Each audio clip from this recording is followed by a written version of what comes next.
Pinapalitan na ang mga X-ray machine sa mga estasyon ng MRT para mapabilis ang pagpasok ng mga pasahero.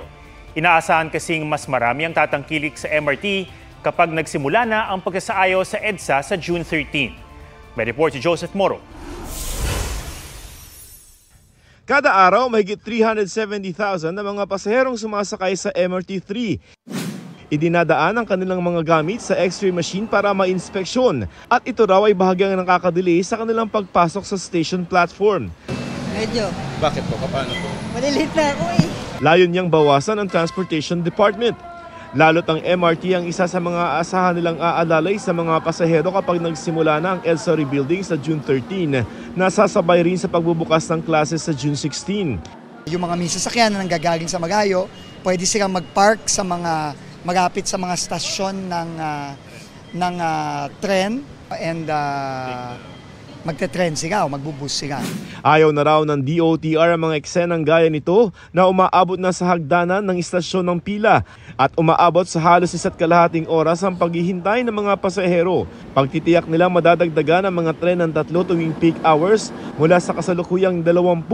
30 minutes ang mawawala sa pila time at sa travel time ng mga kababayan natin. Pero may agam-agam ang ilang commuter sa pag-alis sa mga X-ray. No, please don't go. Kasi para sa aming mga pasahero, importante talaga siya.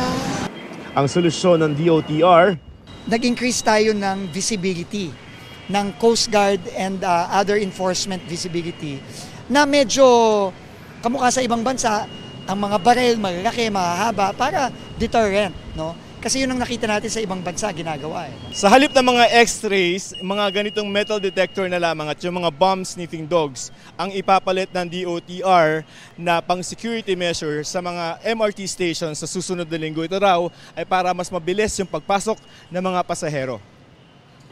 Babaklasin na rin at aayusin ang signage sa estasyon na ito na napulaan kamakailan sa social media.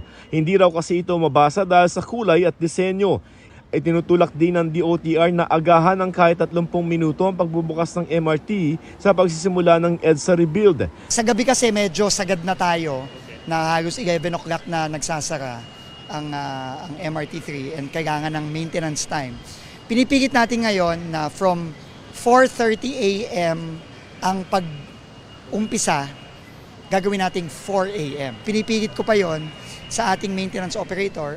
Samantala, naglabas na ng listahan ng alternate routes ng MMDA para sa mga maapektuhan ng EDSA Rebuild Project. Makikita ito sa kanilang official pages. Joseph Morong, nagbabalita para sa GMA Integrated News. Huwag magpahuli sa mga balitang dapat niyong malaman. Mag-subscribe na sa GMA Integrated News sa YouTube.